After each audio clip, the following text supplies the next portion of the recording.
நெல்லை மாவட்டம் அம்பாசமுத்திரம் அருகே நடைபெற்ற மாவட்ட அளவிலான சிலம்ப போட்டியில் மாணவர்கள் தங்களது திறமைகளை வெளிப்படுத்தி அசத்தினர்.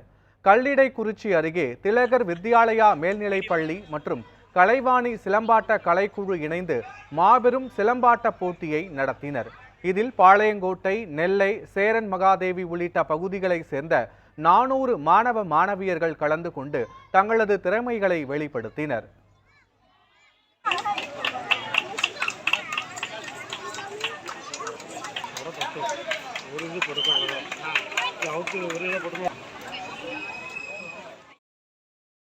போட்டியில் சிறப்பாக சிலம்பாட்டம் ஆடிய மாணவ மாணவியர்களுக்கு திலகர் வித்யாலயா மேல்நிலைப் பள்ளியின் தலைமை ஆசிரியர் பண்டார சிவன், கல்லிடைக்குறிச்சி காவல் ஆய்வாளர் செந்தில்குமார், பெற்றோர் ஆசிரியர் கழக தலைவர் ராகவன் ஆகியோர் பரிசுகளை வழங்கி கௌரவித்தனர்.